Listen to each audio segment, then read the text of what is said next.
E aí, colágeno oral, funciona ou não para a pele? De uma vez por todas, vamos entender um pouco melhor sobre esse assunto e o que a ciência diz. Esse é o nosso quadro Só Acredito com Evidência, onde vamos pegar alguns assuntos mais polêmicos e trazer o que a ciência diz a respeito. E de fato, já há bastante tempo existe uma controvérsia sobre a ação do colágeno tipo 1 na pele. E por que não conseguimos chegar em um consenso sobre o efeito dele na pele? Por alguns motivos principais. Antes de continuar, eu sou a doutora Laura, sou mestre especialista e aqui neste canal vamos falar sobre vários assuntos de estética, tricologia e ciência. Primeiro ponto, a fisiologia não favorece a promessa, pois após a digestão do colágeno via oral, não existe um direcionamento específico e preferencial dessa proteína para a pele. Segundo ponto, estudos ainda com uma metodologia fraca e até com viés, pois muitos são feitos pelos próprios fabricantes. A presença de amostras pequenas, uma metodologia imprecisa e a ausência de um grupo controle robusto. Terceiro, existe uma expectativa irreal do consumidor em relação aos efeitos do colágeno. O marketing sugere uma reposição estrutural do colágeno na pele, o que não é possível via suplementação. Quarto, existe uma confusão sobre o colágeno estrutural e a ação dos biopeptídeos ativos, mas eu vou falar mais sobre isso lá pra frente. E quinto, a maior parte dos benefícios são obtidos na realidade pela proteção solar, hábitos de vida saudáveis, uma boa alimentação e também com procedimentos que têm ação específica na produção de colágeno. Então, além dessas dúvidas que surgem, os próprios artigos científicos também têm discutido esses pontos de controvérsia. Antes de trazermos mais informações, se o colágeno funciona ou se não funciona, é muito importante que a gente entenda alguns conceitos principais sobre o que é colágeno, como ele se apresenta nos produtos e o que devemos esperar de fato com essa suplementação. Então, o colágeno é uma das proteínas mais abundantes no corpo e tem uma importante função estrutural. Justamente por ser uma molécula grande de alto peso molecular, pode não ser muito bem absorvida pelo intestino. Então, geralmente, o que vemos presente nos suplementos alimentares vendidos por aí é o colágeno quebrado em frações menores para melhorar, facilitar a sua absorção.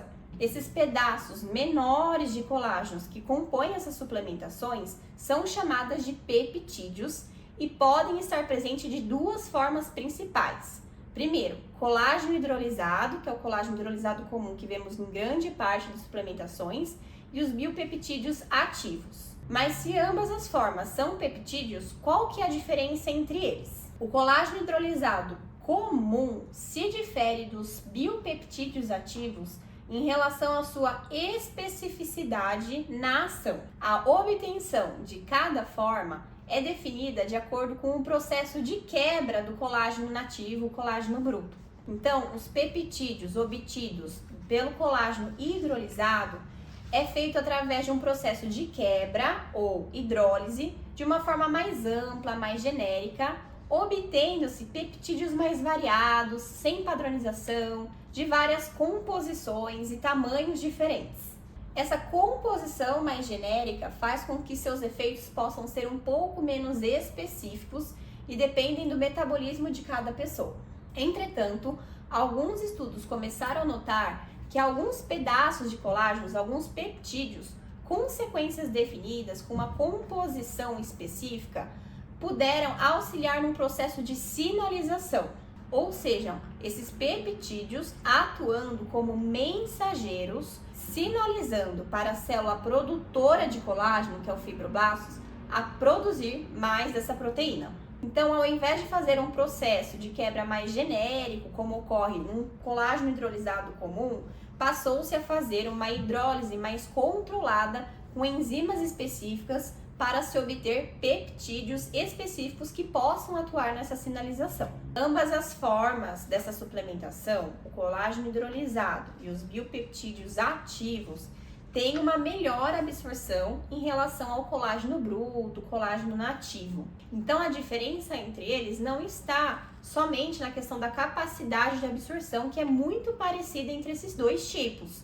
mas o que é absorvido. Então no colágeno hidrolisado a gente tem sequências, a gente tem peptídeos, pedaços de colágenos mais aleatórios, mais genéricos, variados, enquanto que os biopeptídeos já são programados para serem feitos de formas mais específicas, para melhorar a sua quantidade na corrente sanguínea, na disponibilidade para o corpo e também na possibilidade dessa sinalização celular para os fibroblastos. Justamente por ter essa ação mais específica, mais precisa, geralmente os biopeptídeos tendem a ter mais artigos, mais estudos sobre eles. Mas o que os estudos científicos nos dizem sobre a ação sinalizadora desses biopeptídeos ativos? Primeiramente, que eles podem aumentar e estimular a produção de colágeno do tipo 1 pelos fibroblastos e também de outros componentes da matriz extracelular, como a elastina, os proteoglicanos e também o ácido hialurônico. Segundo, uma outra possível ação sinalizadora dos biopeptídeos tem relação com a redução de enzimas que degradam o colágeno, que são as metaloproteinases ou MMPs, o que favorece a sua retenção ou acúmulo na matriz extracelular. Também a associação com o aumento de alguns fatores de crescimento, como o TGF-beta e o VEGF. Então, em resumo, quando você ingere os biopeptídeos de colágeno, que é o colágeno tipo 1, muitas vezes ofertado, alguns deles chegam no sangue e esses peptídeos atuam como mensageiros para sinalizar para as células produzirem mais colágeno, reduzir a degradação e melhorar a disponibilidade de fatores de crescimento. Muito interessante, né? Mas vale lembrar que esses estudos têm algumas limitações. Então, muitos ainda são feitos em modelos in vitro, com modelos celulares ou então modelos animais, fazendo com que a gente ainda não tenha o entendimento exato do que acontece com esses peptídeos no corpo humano. Outra questão é que os estudos demonstram composições, tipos, dosagens, tempo de intervenções diferentes, dificultando a conclusão desses achados. Outra questão é que ainda não se sabe com exatidão como funciona o mecanismo dos receptores presentes no fibroblastos para esses peptídeos e nem como ocorre com exatidão o efeito dessa sinalização. Então, o que eu acho muito interessante tirarmos de conclusão com essa aula? Sim, o colágeno tipo 1 parece ser uma ferramenta muito promissora e interessante e que inclusive tem mostrado alguns efeitos em estudos com melhora na elasticidade e hidratação da pele, principalmente usado em médio e longo prazo. Entretanto, os principais achados não nos mostram o efeito dessa suplementação como um repositor do colágeno estrutural. Quando a gente toma o colágeno oral, a gente não deve esperar que ele vai repor necessariamente o colágeno presente na pele, mas que principalmente seus efeitos estão relacionados com a sinalização, como seu papel de mensageiro para as células. As controvérsias ainda existem, pois precisamos de mais estudos que comprovem, que nos mostrem com mais precisão como ocorrem esses efeitos e a utilização desses peptídeos pelo corpo humano. Mas e a minha opinião? Na prática clínica, acho que vale sim a pena incluir os peptídeos de colágeno na suplementação, principalmente quando associados com antioxidantes que potencializam essa ação. Entretanto, a suplementação não substitui os efeitos específicos na produção de colágeno, como quando feitos com procedimentos estéticos.